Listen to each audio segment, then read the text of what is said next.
Bullies egg the wrong black girl, unaware she is a karate black belt. The lunchroom was filled with the sound of laughter, clinking trays, and the chatter of teenagers escaping the strictness of class. Bright fluorescent lights flickered over long tables, and the smell of pizza slices and French fries floated in the air. At one of the tables, Maya Johnson sat quietly with her lunch tray, keeping her head low as she always did. She was used to blending into the background, used to the whispers and the sidelong glances, but what happened that day was something she would never forget. A group of students, the kind that always sat at the center of attention, had decided that Maya would be their entertainment. It began with a smirk, then with mocking words about her hair, her silence, her presence. Maya stayed still, focusing on the food in front of her. She had learned long ago that sometimes silence was the best weapon, but bullies rarely stopped at words. One boy, taller than most of the others, held an egg in his hand. His friends snickered, egging him on, literally. "Do it," one whispered, his voice carrying across the table. The tall boy grinned and stepped behind Maya. Without warning, he cracked the egg right over her head. The shell broke, the yolk spilled out, and the thick slime dripped slowly down her hair, onto her shoulders, and even onto her tray. The cafeteria erupted in laughter. Some students covered their mouths. Others pointed, a few even clapped as if it were some kind of show. Maya sat frozen, her hands gripping the edge of the table. Her face was blank, but her eyes burned. For a long moment, she did not move. Everyone expected her to cry, to run out, to scream at the teacher. That was the reaction the bullies wanted, but Maya did none of that. She simply sat, egg dripping down her curls, her body still as stone. Only her eyes told the truth. She was not broken. She was calculating. A girl sitting across from her leaned back in her chair, nervously glancing between Maya and the bullies. "Aren't you gonna do something?" she whispered. But Maya said nothing. She calmly picked up a napkin, wiped at her tray, and pushed her food away. The laughter continued, but some students began to feel uneasy. There was something in the way Maya's jaw tightened, in the way she refused to give them the satisfaction of a breakdown. The tall boy who had cracked the egg smirked and slapped his friend on the back. "See, she won't do anything. She never does." His confidence was loud, but his eyes betrayed the faintest flicker of doubt. Something about Maya's silence unsettled him, though he did not know why. Maya stood up slowly, every movement deliberate. The cafeteria grew quieter, as though everyone was waiting for her to explode. Instead, she simply picked up her tray, turned, and walked away. Her shoes left small, sticky prints on the floor from the egg that had dripped onto her clothes. She left behind the laughter, but not the memory. That stayed with her like fire in her chest. What no one in that cafeteria knew was that Maya was not just a quiet girl who kept to herself. She was a student of discipline, a young woman who had spent years strengthening her body and her mind. She was not someone who sought violence, but she was someone who understood power. And though she walked out of that cafeteria humiliated, she also walked out with resolve. That night, Maya sat in her bedroom, the egg incident replaying in her mind again and again. Her father noticed her silence. He was a strong man with calm eyes, the kind of person whose presence alone demanded respect. "Rough day?" he asked gently. Maya hesitated, then told him everything. He listened without interruption, nodding occasionally. When she finished, he did not speak right away. Finally, he said, "You cannot control how others act, Maya, but you can control how you respond. Remember what I taught you. Strength is not about hurting people. It is about knowing you do not have to." Maya nodded, but her father could see the storm in her. She was hurt, embarrassed, and angry. Yet beneath it all, he also saw determination. That spark had always been in her, ever since she first walked into the dojo at the age of 7. As Maya lay in bed that night, she whispered to herself, "They think I am weak. They have no idea." The next morning, Maya walked through the school doors with her head held a little higher than usual. Her clothes were clean, her hair was washed, and her calm face betrayed no trace of the humiliation she had suffered in the cafeteria. Yet inside, she carried the weight of yesterday's incident like a stone pressed against her chest. As she moved through the crowded hallway, she heard whispers.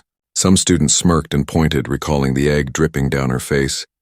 Others looked away, uncomfortable with their silence the day before. No one had stood up for her. No one had defended her. In their silence, Maya had realized something important.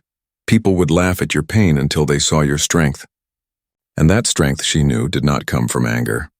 It came from control. What no one at that school understood was that Maya's life outside those walls was very different. Every evening after homework, she tied the black belt around her waist, bowed respectfully to her instructor, her father, and stepped onto the dojo floor.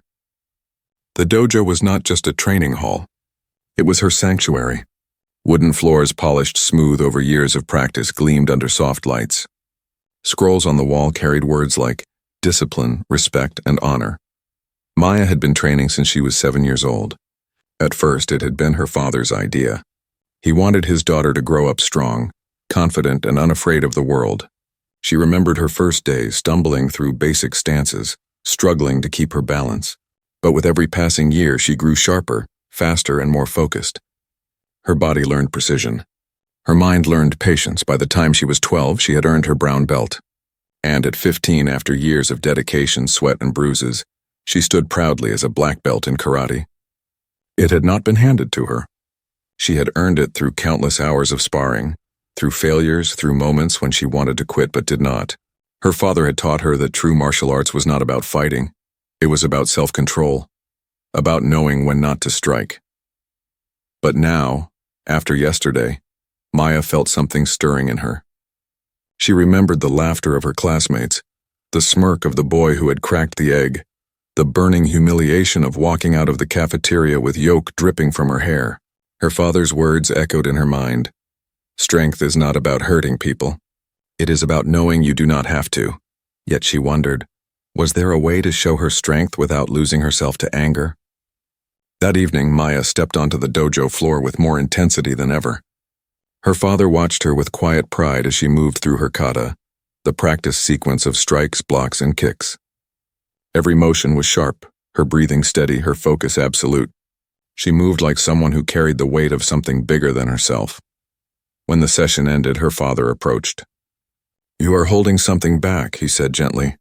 "You are carrying something heavy. Do you want to tell me?" Maya hesitated, then nodded. "I want them to stop. I want them to know I am not weak." Her father's eyes softened. He placed a hand on her shoulder. "You do not need to prove anything to them. But if you choose to show them who you are, remember, it is not about revenge. It is about respect. Do you understand?" Maya nodded. She did understand.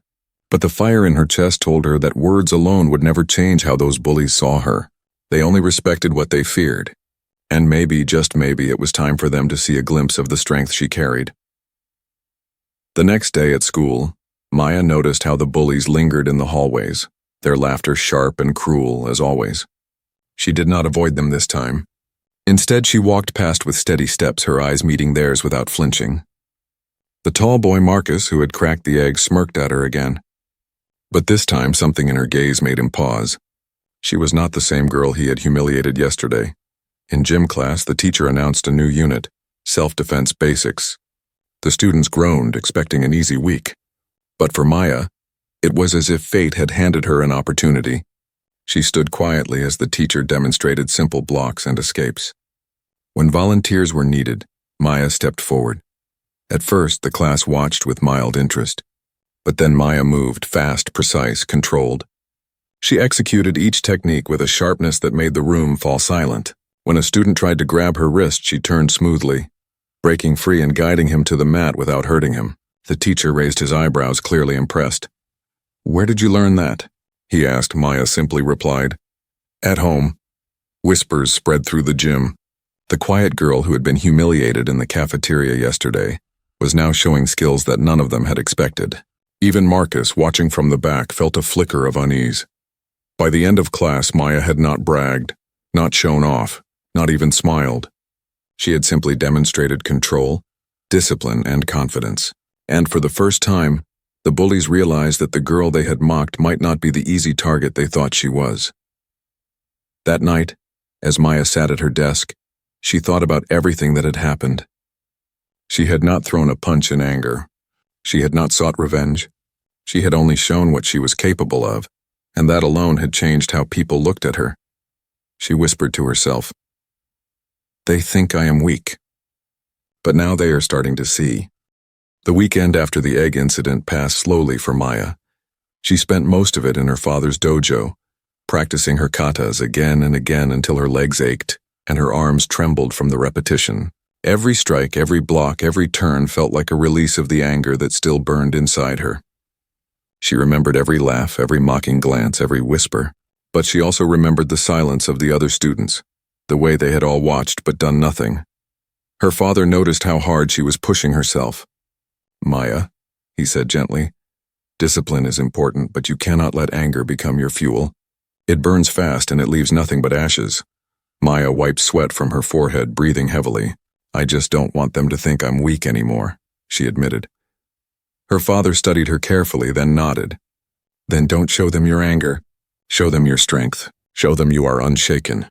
Those words stayed in Maya's mind. By Sunday night, as she prepared for the coming school week, she felt something inside her harden. She knew the bullies would not stop on their own. She knew that if she kept walking away, they would keep coming back. Something had to change. When she walked into school Monday morning, she carried herself differently. Her steps were firm, her shoulders squared, her eyes forward. She no longer blended into the background. Students noticed. Whispers spread down the hallway, but this time they were not whispers of mockery. They were whispers of curiosity. In the cafeteria at lunch, the bullies were waiting. Marcus, the tall boy who had cracked the egg, leaned against the table with a smug grin. His friends laughed loudly, making sure Maya could hear them. They expected her to avoid them, to sit quietly somewhere else, to let the memory of the egg linger over her like a shadow. But Maya surprised them. She walked straight into the cafeteria, tray in hand, and sat down at her usual spot. Alone, directly in their line of sight. Her calm face gave nothing away. She picked up her fork and began eating as though the room were empty. The bullies looked at each other. Marcus smirked, then nodded to his friends. One of them got up and swaggered toward Maya's table. He leaned over her tray, grinning. "You're brave sitting here after what happened," he sneered. Maya did not look up. She calmly lifted a spoonful of food and took a bite, ignoring him. The boy frowned, irritated at her lack of reaction. "You think you're tough now? You think we're scared of you?" He taunted, leaning closer. Maya finally looked up. Her eyes were steady, her voice calm but firm. "I don't think you're scared," she said. "I think you're small. Small people need to tear others down to feel big." The boy froze. His friends snickered nervously, but Marcus's expression darkened. No one had ever spoken to them like that, at least not someone like Maya. Before things could escalate, a teacher entered the cafeteria, and the bullies backed off with muttered threats. But Maya's words had already shifted something. The students who overheard stared at her with a new kind of respect. She had not shouted. She had not fought. She had simply stood her ground. Still, Maya knew it was not over. She could feel it in Marcus's glare from across the cafeteria. The bullies were not used to being challenged. And when people like that felt their power slipping, they often lashed out harder. That afternoon in gym class, the tension finally boiled over. The teacher had set up a game of basketball, splitting the class into teams. By chance, Maya ended up on the opposite team from Marcus and his friends.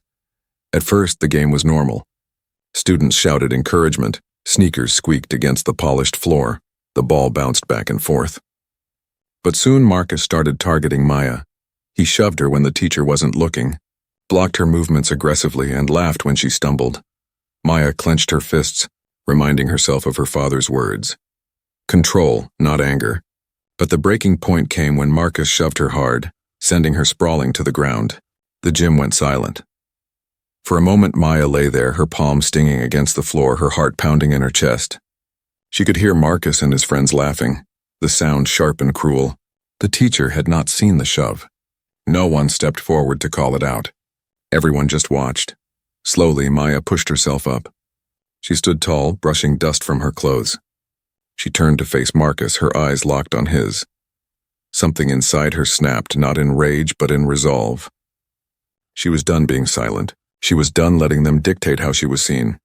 The game resumed, but Maya's focus was razor sharp. When the ball came to her, she moved with speed and precision.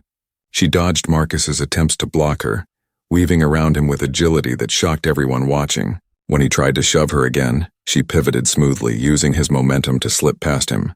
The crowd gasped, impressed. By the end of the game, Maya's team had won. She had not needed to fight. She had not needed to strike. She had simply shown her strength through control, skill, and unshakable composure. As the students left the gym, whispers filled the air again. But this time they were not whispers of mockery. They were whispers of admiration. Marcus glared at her, his pride wounded. He muttered to his friends, "This isn't over." But Maya no longer cared about his threats. She had found her breaking point and she had chosen to rise above it. That night, as she lay in bed, she thought about everything that had happened. For the first time, she felt a deep sense of peace. She had not needed to fight to prove herself. She had not needed to lower herself to their level. She had shown who she truly was, disciplined, strong, and unbreakable. And as she closed her eyes, she whispered softly to herself, "They will never see me as weak again."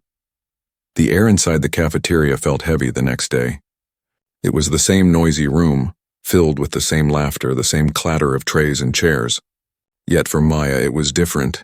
Something inside her had shifted after the basketball game. She was no longer the girl who shrank into the background. She walked in with quiet confidence, her steps measured, her head held high. She carried her lunch tray to her usual spot. The whispers started almost instantly. Students turned their heads, curious, waiting. Some of them still remembered the egg dripping through her hair. Others had seen what she did on the basketball court, how she had played with such strength and control. Everyone knew the tension between her and Marcus was far from finished. Marcus sat at his table with his group, smirking as always. But this time there was something tight in his expression, a strain around his mouth. He hated that Maya had embarrassed him in front of everyone. He hated that people were starting to talk about her strength instead of his. He wanted to put her back in her place, to prove she was nothing. "Watch this," he muttered to his friends as he stood up. The cafeteria seemed to quiet as Marcus walked across the room. He stopped at Maya's table and leaned over, his shadow falling across her tray. "You think you're tough, huh?" he said, his voice loud enough for everyone to hear. "You think one little game makes you special?" Maya looked up at him calmly. Her fork paused halfway to her mouth, but her face remained unreadable. She swallowed her bite of food before answering. "I don't need to think I'm tough," she said softly. "I know who I am, do you?" The students around them shifted uncomfortably. Some gasped quietly. Marcus's face flushed red. He was not used to being spoken to like that. "You got lucky," he snapped. "You're nothing without people watching." Maya set her fork down and leaned back slightly, her eyes never leaving his. "Then maybe you should stop performing," she replied. The cafeteria buzzed with murmurs. Marcus's fists clenched at his sides. His pride screamed at him to do something, to show everyone he was still in control. He reached out suddenly, shoving her tray across the table. The milk carton toppled, spilling white liquid across the surface. The crowd went silent. Maya stood slowly, her movements calm, deliberate. She faced Marcus directly now, her shoulders squared, her eyes steady. For a moment she said nothing. She simply breathed, centering herself the way her father had taught her in the dojo. "Don't," Marcus sneered. "Don't act like you're better than me." Maya's voice was quiet but sharp, cutting through the silence of the cafeteria. "I don't have to act," she said. "I am." Marcus's anger boiled over. He reached out to shove her again. But this time Maya moved. Her hand shot up, blocking his arm with precise control. She stepped to the side, guiding his momentum so he stumbled forward slightly off balance. She did not hurt him. She did not strike him. She simply redirected him, her training flowing naturally into her movements. The room erupted in gasps. Marcus froze, shock flashing across his face. He had expected her to stand there and take it, like always. Instead, she had stopped him without even breaking a sweat. Maya took a step back, her stance strong but non-threatening. "I don't want to fight you," she said clearly, her voice carrying through the cafeteria. "But I will never let you push me again." The silence was deafening. Everyone was watching, holding their breath. Marcus's face twisted with frustration. His friends shifted uneasily behind him, unsure whether to step in or stay out of it. The power dynamic was shifting right before their eyes, and they could feel it slipping away. For a moment it looked like Marcus might try again, but something in Maya's eyes stopped him. It wasn't anger. It wasn't fear. It was control. It was the kind of calm strength that came from years of discipline, from knowing exactly what you were capable of, and knowing you didn't need to prove it through violence. Marcus stepped back, his chest heaving, his fist still clenched. But he didn't move toward her again. He couldn't. The cafeteria stayed quiet until Maya calmly picked up her tray, wiped the spilled milk with a napkin, and sat back down. She returned to eating as though nothing had happened, and that was the moment everyone realized the balance had shifted. The bullies no longer looked untouchable. For the first time, Marcus had been stopped, and it hadn't taken a fight. It had taken control. Maya had not just defended herself. She had made a statement. That afternoon, word spread quickly through the school. Everyone was talking about how Maya had stood up to Marcus, how she had stopped him with ease, how she had faced him without fear. Some students even approached her, quietly thanking her for showing that it was possible to resist. Maya accepted their words with a nod, but she did not let it inflate her pride. She knew this was not about popularity. It was about respect. Respect for herself and hopefully respect from others. That night at the dojo, she told her father what had happened. He listened carefully, his expression unreadable. When she finished, he finally nodded. "You did not fight," he said. "You controlled. That is the difference.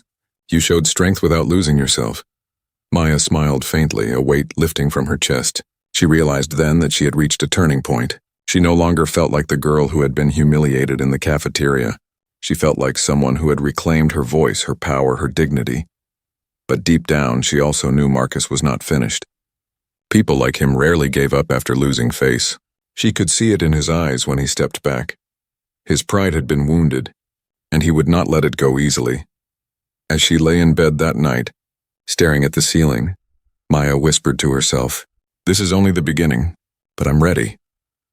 The morning after the confrontation in the cafeteria, the atmosphere in school was different. It was subtle, but Maya could feel it the moment she walked through the front doors. The usual snickers and whispered insults were quieter now. The stares she received were not filled with mockery anymore, but with curiosity, even caution. Something had shifted and everyone knew it. Students who had once ignored her now stepped aside when she passed. Some whispered to each other, "That's her, the girl who stood up to Marcus." Others gave her small nods of respect. Maya did not return their whispers with pride. She simply carried herself with the same quiet confidence she had learned to live by. She did not need to gloat. She did not need to prove anything further. Her actions had already spoken louder than words. When she entered her first class, the teacher looked up and gave her an approving glance. "Maya, could you stay behind after class?" and he asked. For a moment, the old unease flickered in her chest. Had she done something wrong? But the teacher's kind tone calmed her. After class, he pulled her aside. "I heard about what happened yesterday," he said. "You handled yourself with dignity. I'm proud of you for staying calm and in control." Maya lowered her eyes modestly. "Thank you, sir," she said softly. The teacher nodded. "Not everyone has that kind of strength. Don't forget it." As Maya walked out of the classroom, she felt something stir inside her. For years, she had been invisible. Now, not because of popularity or attention, but because of strength and discipline, she was finally being seen. At lunch, the cafeteria was buzzing again, but the energy was different. The bullies were quieter. Marcus sat with his friends, but he was not laughing as loudly as before. His pride was still wounded, his reputation bruised. Every time he caught Maya's gaze across the room, he quickly looked away, trying to mask the insecurity in his eyes. Students had begun to gather around Maya's table, not close enough to crowd her, but near enough to show silent support. Some asked casual questions, others offered small smiles. A girl named Lila, who had once laughed during the egg incident, nervously sat down across from her. "I just wanted to say," Lila began, fumbling with her tray, "I'm sorry for laughing that day. I didn't know what else to do. I should have stood up for you." Maya studied her for a moment. She could see the genuine regret in Lila's eyes. Finally, she nodded. "Thank you for saying that," Maya said. "It takes courage to admit when you're wrong." Lila looked relieved, and soon others followed her lead. By the end of the week, Maya had gone from being the silent target to someone others wanted to stand beside.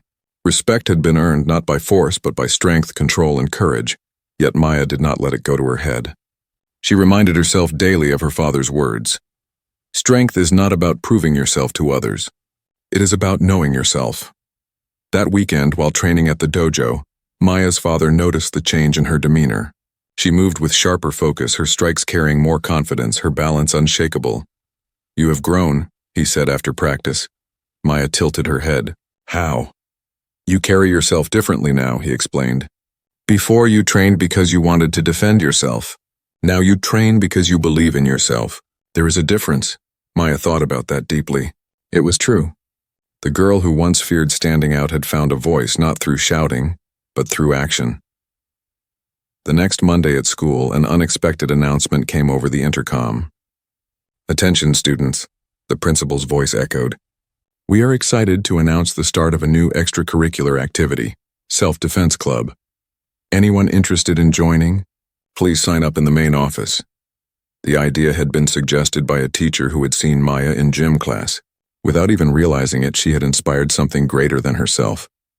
Students who had once stayed silent when bullied were now eager to learn how to protect themselves, how to carry themselves with the same kind of strength Maya had shown. At first, Maya hesitated. She had never thought of herself as a leader.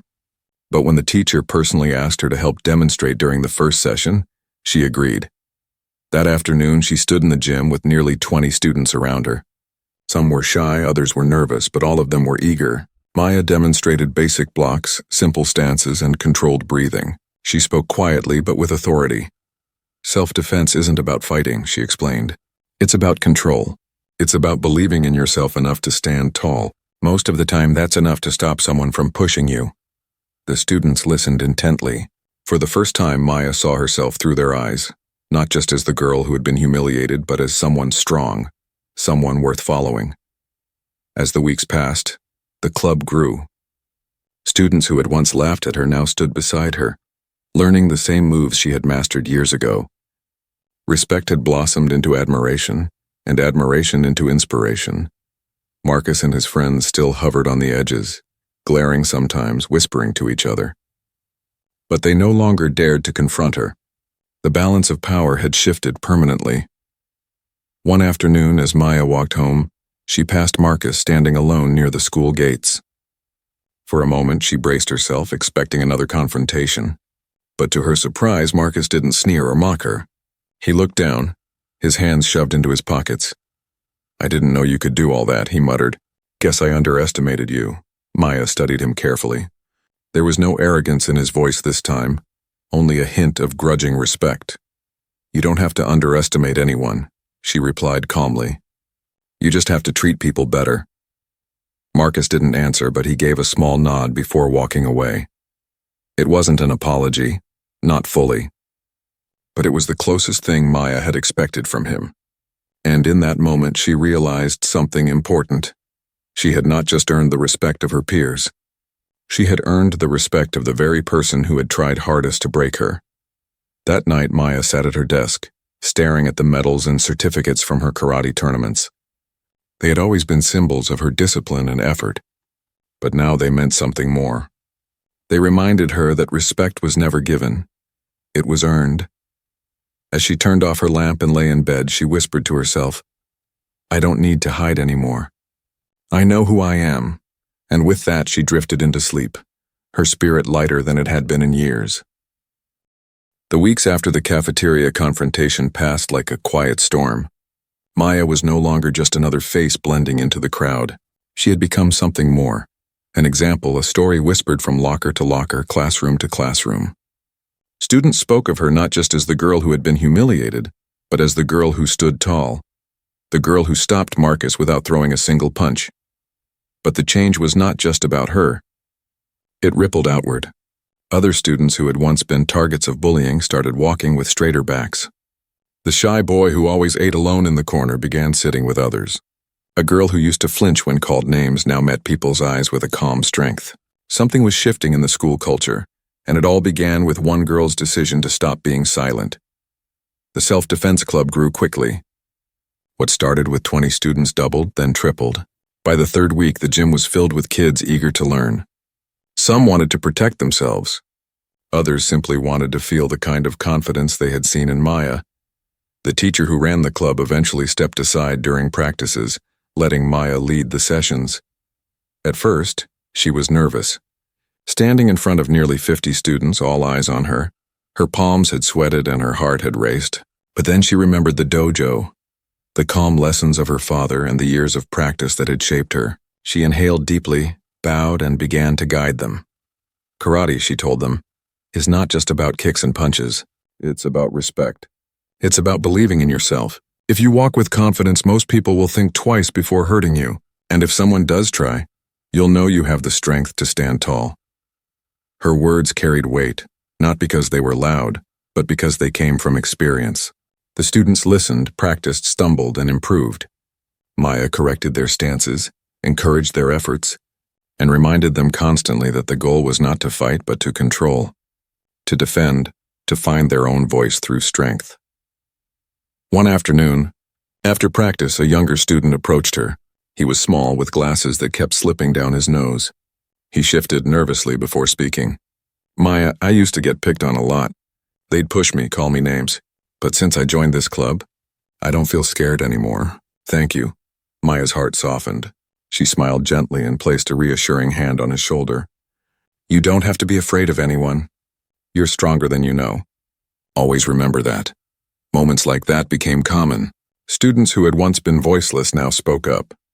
They came to Maya not just for techniques, but for guidance, for reassurance that they were not alone. Slowly, she realized she was no longer just protecting herself. She had become a voice for others. Outside of the gym, the impact was just as visible. Incidents of bullying started to decrease. Teachers noticed the shift and credited the self-defense club. Parents began asking about it, wanting their children to join. Maya, once invisible, had unknowingly sparked a movement. But not everyone was happy with the change. Marcus, though quieter than before, still carried the sting of humiliation. He had lost his grip on the school's attention. The same classmates who once cheered for him now whispered about Maya.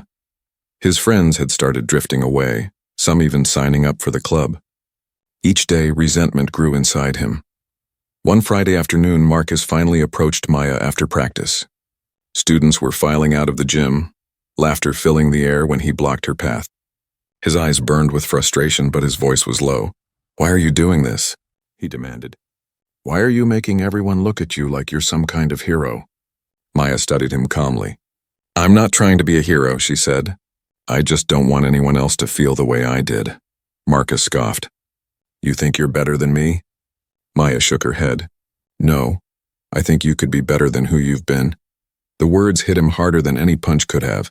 He glared at her, searching for something to throw back, but he found nothing. For the first time, he had no power over her. That weekend, Maya sat with her father at the kitchen table, sipping tea. She told him about Marcus, about the club, about the students who were finding courage. Her father listened quietly, then smiled faintly. Do you see now, Maya? Your strength was never just for you. It was for others, too. You've become more than a fighter. You've become a leader. Maya blinked, startled. She had never thought of herself that way. But the truth of his words settled into her heart. She remembered the boy with the glasses, the girl who had stopped flinching, the students who now walked with confidence. Her strength had become theirs. The next week, the principal called her into his office. Maya sat nervously as he leaned across his desk, his expression kind. Maya, I want to thank you, he said. The self-defense club has made a real difference. We've seen fewer bullying incidents. Students are more confident. Teachers are noticing the change. I'd like to recognize you at the next school assembly. Maya's eyes widened. Me? She asked in disbelief. The principal nodded. You're the reason this started. Your courage gave others courage. That deserves recognition. When the day of the assembly arrived, Maya stood on stage, facing the entire student body. Her heart pounded, her palms shook. Public speaking was not something she had ever imagined herself doing. But as she looked out into the crowd, the faces of students who now respected her, who had found courage through her example, she felt something steady rise inside her. She took a deep breath and spoke. A few weeks ago, I was humiliated in front of all of you. I walked away that day feeling alone, weak, and angry. But I realized something. Strength isn't about never being knocked down. It's about standing back up. It's about refusing to let anyone decide your worth. I started training in karate when I was 7. At first, it was about learning how to defend myself. But over time, I learned it was really about respect, discipline, and confidence. And that's what I want all of you to know. You don't have to fight to be strong. You just have to believe in yourself enough to stand tall." The auditorium was silent for a moment, then it erupted in applause. Teachers clapped, students cheered, and for the first time in her life, Maya felt the weight of invisibility completely lifted. After the assembly, students came up to her, thanking her, asking her questions, telling her how inspired they felt. Maya smiled at each one, humbled and grateful. She had never wanted fame, but she understood now that her story was not just hers. It belonged to everyone who needed hope, everyone who needed proof that resilience could change lives. That night, as she lay in bed, Maya reflected on how far she had come. From humiliation to respect, from silence to leadership, from strength for herself to strength for others. And she whispered softly, "If my voice can help even one person, then all of it was worth it." The weeks that followed the school assembly felt like a new beginning for Maya. Everywhere she went, people no longer saw her as the quiet girl who kept to herself or the target of bullies. They saw her as a leader, someone who had changed the school without ever raising her fists in anger. But what surprised Maya most was how natural it began to feel. Not the attention, but the sense of responsibility. She walked through the halls with calm confidence, but she never let the respect turn into arrogance. Whenever students came to her with stories of being picked on, she listened. Whenever someone asked for advice, she offered it gently. And when students in the self-defense club stumbled through their stances, she reminded them that mistakes were part of learning. One afternoon, after a club practice, a small group of younger students gathered around her. They were the ones who had once been the most timid, the ones who used to hide in corners to avoid being noticed. Now they looked at her with shining eyes. "Do you think we'll ever be as strong as you?" one of them asked. Maya smiled softly. "You already are," she told them. "Strength doesn't come from a black belt or perfect moves. Strength comes from believing you're worth standing up for. The moment you believe that, you've already won." The words stuck with them. Maya could see it in their posture, the way they stood a little taller, the way they looked at each other with new respect. Meanwhile, Marcus, the boy who had started it all with an egg, was changing too. At first, he had sulked in silence, angry at losing his power over the school. But as days turned into weeks, even he began to shift. One afternoon, Maya noticed him lingering at the doorway of the gym during practice. He didn't say anything. He just watched. For the first time, his eyes held no arrogance, only something that looked almost like regret. Later that week, he surprised everyone by approaching her during lunch. The cafeteria buzzed with chatter. But when Marcus stood in front of Maya's table, the room seemed quiet. Everyone waited, expecting another confrontation. But instead, Marcus cleared his throat and said, "I wanted to apologize." The silence deepened. Students stared, shocked. "I was wrong," Marcus continued, his voice low but steady. "I thought making people laugh made me strong, but it just made me a coward. You showed me what real strength looks like, so I'm sorry." Maya studied him carefully. She saw the honesty in his eyes, the weight of his pride finally set aside. She gave a small nod. "Thank you," she said. "That takes courage." The cafeteria erupted, not in laughter this time, but in murmurs of surprise and respect. For the first time, Marcus looked like he was no longer the bully, but simply another student learning to change. That night, Maya told her father what had happened. He listened silently, then gave her one of his rare, proud smiles. "You see, Maya, sometimes strength inspires others to find their own, even those you least expect." Maya realized then that her journey had never been about revenge. It had never been about teaching Marcus or the others a lesson.